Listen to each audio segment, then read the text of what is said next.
Eiskalte Abschaffung von Bargeld oder Vorbeugung gegen Kriminalität? Kommt bald das Bargeldverbot?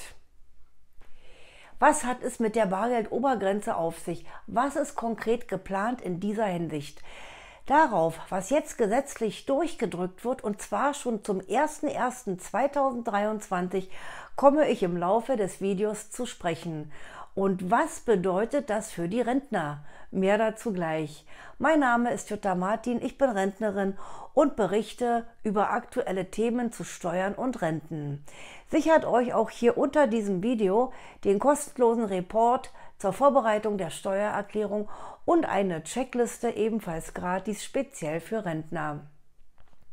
Wann ist die Abschaffung von Bargeld geplant? Vielen Menschen in Deutschland ist das Bargeld heilig. Sie empfinden es als eine Art Freiheit. Was hat die Zahlungsweise mit Freiheit zu tun, fragen sich die anderen. Die Meinungen sind da sehr gemischt. Fakt ist, dass das Bargeld bei den Banken immer unbeliebter wird. Immer mehr Geldautomaten verschwinden. Nun wollen auch die Politiker Zahlungen mit Bargeld beschränken. Bargeldbeschränkung als Strategie gegen organisierte Kriminalität. Bundesinnenministerin Nancy Faeser hat eine Strategie zur Bekämpfung der schweren und organisierten Verbrechen. Ich zitiere die Frau Nancy Faeser. Ich setze mich für die Einführung einer allgemeinen Bargeldobergrenze von 10.000 Euro ein. Das verringert die Gefahr, dass Vermögenswerte von Kriminellen verschleiert werden. Zitat Ende. Das sagt also die Ministerin. Das Bundesinnenministerium, also BMI, setzt sich also für eine umgehende Einführung einer allgemeinen Bargeldobergrenze ein. Sie soll die Gefahr verringern, die Herkunft großer Vermögenswerte zu verschleiern. Diese allgemeine Bargeldobergrenze will man nicht nur in Deutschland, sondern europaweit einführen. Allerdings ist man sich da überhaupt noch nicht einig. Viele wollen keine europaweite einheitliche Bargeldobergrenze. Auf jeden Fall ist dafür schon wieder eine neue Behörde geplant. Die Anti-Geldwäsche-Behörde ALMA soll bis Anfang 2023 geschaffen werden. ALMA steht für Anti-Money Laundering Authority, also Behörde für Geldwäschebekämpfung. Das große Argument lautet generell, dass man Schwarzgeld und Steuerhinterziehung eindämmen will. In Deutschland gibt es derzeit keine Höchstgrenze für Bargeldzahlungen. Wer Beträge über 10.000 Euro in bar bezahlen möchte, muss allerdings einen Ausweis vorzeigen. Die Angaben muss der Händler aufzeichnen und aufbewahren. Hintergrund ist der verstärkte Kampf der EU gegen Geldwäsche und Terrorismusfinanzierung. Bereits seit dem 8. August 2021 kann man Bargeld nicht einfach mehr so zur Bank bringen, zumindest nicht, wenn es sich um mehr als 10.000 Euro handelt, also 10.000 Euro oder mehr. Man will eben weg vom Bargeld und hin zur kompletten digitalen, transparenten und 100% kontrollierbaren Welt. Der Vorgang schreitet massiv voran. Dennoch wird das nicht von heute auf morgen passieren. Werfen wir mal einen kurzen Blick auf Schweden. Schweden hat vor mehr als 4 Jahren damit begonnen, die Einführung der digitalen Währung voranzutreiben. So weit gekommen wie geplant ist das Land allerdings noch nicht.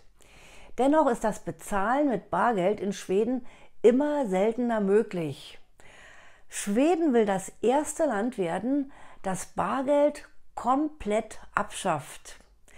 Schilder mit der Aufschrift No Cash, also kein Bargeld, kommen in Schweden zunehmend häufig vor. Wie sieht es aber in Deutschland aus? Was ist, wenn man statt bar nur noch mit Karte oder Smartphone bezahlen kann? Was wir digital bezahlen, wird auch erfasst und gespeichert. Und genau da will man natürlich hin. Jüngere Menschen wachsen damit auf, aber Senioren sind damit meist überfordert. Also ich persönlich kenne viele Rentner, die weder ein Handy noch ein Smartphone besitzen und lieber bar bezahlen. Sie haben einfach Berührungsängste mit der Technik. Viele sind aber auch schon offen für Neuerungen. Durch die Corona-Krise zahlen auch immer mehr Menschen ja aus Hygienegründen kontaktlos mit Karte, auch ältere Menschen. Also ich persönlich denke, dass es noch einige Jahre dauern wird, bis das von vielen geliebte Bargeld abgeschafft wird. Dennoch tritt zum 01.01.2023 ein neues Gesetz zur Bargeldabschaffung in Kraft. Das neue Gesetz zum Bargeldverbot kommt also, und zwar ab 01.01.2023, das sagte ich schon. Es heißt aber nicht einfach Gesetz zur Abschaffung von Bargeld. Nein, völlig anders. Und man würde hinter dem Titel nicht unbedingt das vermuten. Sanktionsdurchsetzungsgesetz II lautet der Titel des neuen Gesetzes. Und es wurde bereits angekündigt, dass dieses Gesetz die Grundlage dafür ist, dass in Zukunft alles noch transparenter wird für die Steuern und um Geldwäsche zu bekämpfen. Verträge über Immobilien, also Grundstücke, Häuser und Wohnungen, dürfen ab 01.01.2023 vom Notar nicht mehr beurkundet werden, wenn der Preis in Bar, Gold oder Kryptowährung bezahlt werden soll. Also mit dem berühmten Koffer voller Bargeld zum Termin kommen, so wie man es vielleicht aus Filmen kennt, ist da nicht mehr drin. Es soll auch eine Immobilientransaktion Datenbank erstellt werden. Das ist Steuersprache vom Feinsten und bedeutet, dass das Wirtschaftsministerium eine digitale Verknüpfung zwischen den Grundbuchämtern und Transparenzregistern will.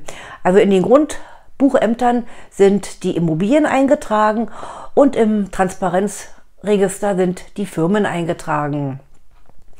Als nächstes wird dann noch die Verknüpfung mit den Einwohnermeldeämtern kommen. Ja, und das Finanzamt hat dann wahrscheinlich überall Zugriff. Das jetzt verabschiedete Gesetz ist ein Meilenstein auf dem Weg zur Abschaffung des Bargeldes. Was macht man nun richtig? Alles Bargeld zu Hause horten oder doch lieber alles auf der Bank lassen? Also ehrlich gesagt, ich weiß es nicht. Das muss jeder für sich selbst entscheiden. Habt ihr euch schon über die geplante Rentenerhöhung 2023 informiert? Schaut gleich mal rein.